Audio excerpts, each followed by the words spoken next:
સદગુરુ દેવ કી જય. તન રંગ્યાથી શું વળે, મન રંગો મહારાજ. સદગુરુ કહે તો સુધરે સઘળા આપના કાજ. ભાવનો ગેરુ મન પર ના ચડિયો, ભાવનો ગેરુ મન પર ના ચડિયો. ભગવી કફની કેમ ધરી બવાજી, ભગવી કફની કેમ ધરી બવાજી. વાત કહું છું એક સારીઓજી, બાવાજી વાત કરું છું એક સારી. કામ ને ક્રોધ તારો મારે ન બાવા, કામ ને ક્રોધ તારો મારે ન બાવા.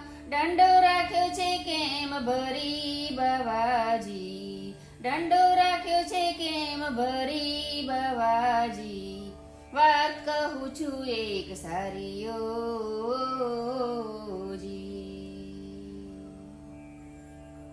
મહાપદની તમે વાત કરો છો પણ, મહાપદની તમે વાત કરો છો પણ.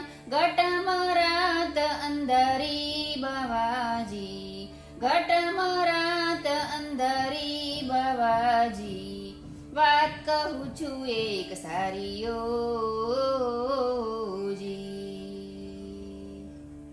વિષય વાસના હજુ ન છોડી ત્યારે, વિષય વાસના હજુ ન છોડી ત્યારે. રહ્યા ન કેમ સંસારી બાવાજી, રહ્યા ન કેમ સંસારી બાવાજી. વાત કહું છું એક સારીઓજી.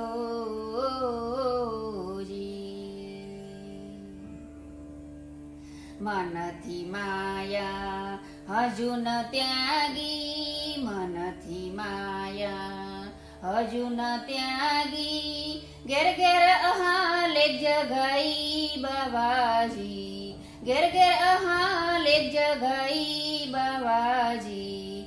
વાત કહું છું એક સારીઓજી.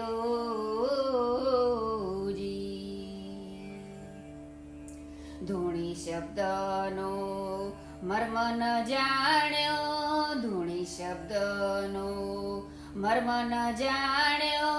ઠામો ઠામ ધૂણીઓ દખાઈ બાવાજી, ઠામો ઠામ ધૂણીઓ દખાઈ બાવાજી. વાત કહું છું એક સારીઓજી.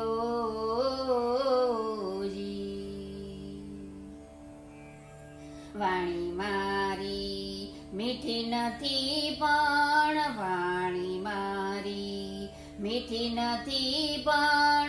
ઝેરની આ તો કટારી બાવાજી, ઝેરની આ તો કટારી બાવાજી. વાત કહું છું એક સારીઓજી.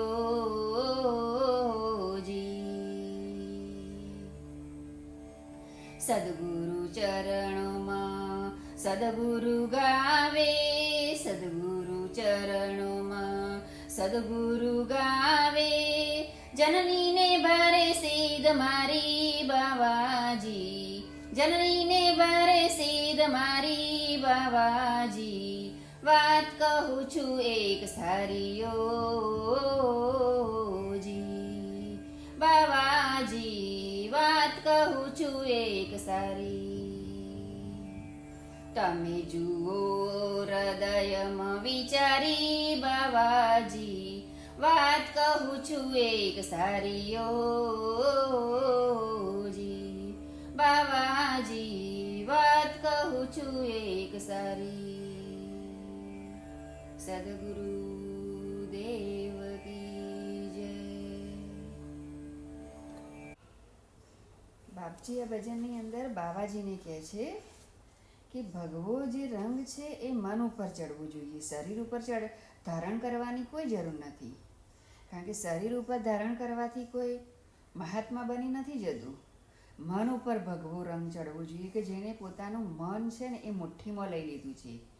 કે કામ ક્રોધ લોભ મોહ અહંકાર ઈર્ષ્યા જે આપણા અંદર બધા રાક્ષસો પડેલા છે એ આપણે માર્યા નથી, તો પણ આપણો દંડો આપણે ભરી જ રાખીએ છીએ અને મહાપદની વાતો લોકો આગળ કરીએ છીએ. પણ ઘટની અંદર, તમારા ચિત્તની અંદર તો બધું અંધારું છે, તો તમે બીજા લોકોને કેવી રીતે બોધ આપી શકો કે કહી શકો? કોઈ કહેવાનો અધિકાર જ નથી. જ્યાં સુધી પોતે પોતાના અંદર અજવાળું થયું નથી ત્યાં સુધી બીજાને બોધ આપવાનો કોઈ અધિકાર જ નથી. વિષય વાસનાઓ હજુ છોડી નથી. 5 ઇન્દ્રિયો, વિષય વાસનાઓ એટલે 5 જે ઇન્દ્રિયો છે એ ઇન્દ્રિયો હજી અંતર્મુખી થઈ નથી. બહાર ઇન્દ્રિયો હજી બહાર ભટક્યા કરે છે, ભટકાવે છે મનુષ્યને. અને તો સંસાર છોડી દીધો. ઇન્દ્રિયો ભટકાવે છે છતાં સંસાર છોડી દીધો. સંસારમાં રહીને કરવાની છે. કેમ સંસારમાં નથી રહ્યા? બાવા બનવાથી કોઈ મહાન નથી બની જવાનું. મનથી માયા હજુ ન ત્યાગી, ઘેર ઘેર અલેખાઈ જગાઈ. માયા મનથી છોડવાનું, બધું મનથી છોડવાનું છે.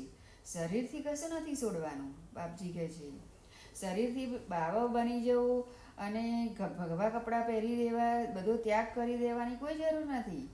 મનથી માયા છોડવાની છે, મનથી ભગવો કપડાં પહેરવાના છે, મનથી બધું ત્યાગ કરવાનું છે. અને આપણે હજુ મનથી કશું છોડી નથી અને ઘરે ઘરે જઈને બધાને જગાવવાની કોશિશ કરીએ છીએ. ધૂણી શબ્દનો મર્મ ન જાણ્યો, ઠામોઠામ ધૂણીઓ થકાઈ. ધૂણી શબ્દ એટલે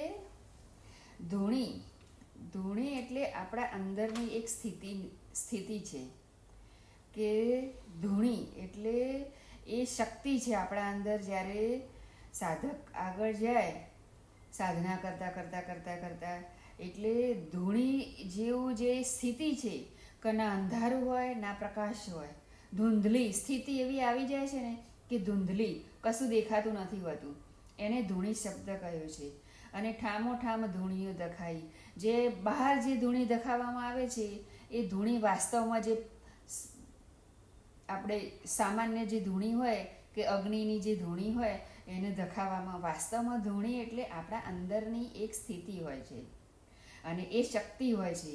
એ 10 મહાવિદ્યાઓમાં એક શક્તિ છે ધૂંધલી. એ જેના જીવનની અંદર જાગૃત થઈ જાય તો એ પરાનીએ પાર પહોંચાડી દે છે, એવી એ શક્તિ છે ધૂંધલી. એને પણ આ લોકો સમજતા નથી અને બહાર ધૂણી દખાવીને બેસી જાય છે. એટલે બાપજીએ કહ્યું છે વાણી મારી મીઠી નથી પણ ઝેરની આ તો કટારી છે. સંતો જે ગુરુઓ હોય છે સત્ય હંમેશા કડવું હોય છે. જ્યારે સાચું બોલે છે ને ત્યારે ઝેર જેવું લાગે છે, પણ ગુરુઓના એક શબ્દથી આપણા અંદરનું જે ઝેર છે, જે અજ્ઞાન છે, જે અંધકાર છે, એ ગુરુઓના એક શબ્દથી તૂટી જાય છે. કટારી જેમ કાપી નાખે એવી રીતે આપણા અંદર કપાઈ જતું હોય છે. એટલે બાપજી કહે છે કે વાણી મારી મીઠી નથી પણ ઝેરની આ તો કટારી. એ ઝેર એટલે આપણા અંદરનું અજ્ઞાન, આપણા અંદરનો અંધકાર, આપણા અંદરનો કચરો એ ગુરુઓના એક શબ્દથી સાફ થઈ જતો હોય છે. સદગુરુ ચરણોમાં સદગુરુ ગાવે, જનનીને ભારે સિદ્ધ મારે. કે બાપજી કહે છે જનની એટલે આ જગત જે જન્મેલું છે, જે જીવન છે, વૃદ્ધિ પામે છે અને એનો નાશ થઈ જાય છે. એટલે એવા લોકોને જનનીને ભારે સિદ્ધ મારી. બાવાને કહે છે કે જગતના લોકોને ઠગવાનું કામ કરે છે. જ્યારે આપણે કહેતા નથી કે હવાડામાં હોય તેવું કૂવામાં હોય તેવું હવાડામાં આવે, એવી વસ્તુ છે કે તમે જેવા ગુરુ જોડે જાઓ એ ગુરુના અંદર જે કોઈ બી વ્યક્તિ હોય એના અંદર તમે જેવું એના અંદર હશે એ તમારામાં આવશે. એના અંદર કાંકરા ભરેલા છે તો તમારા અંદર કાંકરા જ આવશે. એના અંદર શુદ્ધિ ભરેલી છે તો ધીરે ધીરે તમારા અંદર શુદ્ધિ થશે. એટલે જગતના આ લોકોને કહે છે કે આવા પાખંડી લોકો એ આ જગતના જીવોને મારે છે, અજ્ઞાનમાં બાંધે છે અને એ લોકો સાચું માની લે છે, એમને જ્ઞાન નથી હોતું. એટલે બાપજીએ આ અવાજ ઉઠાવ્યો છે. સદગુરુદેવ કી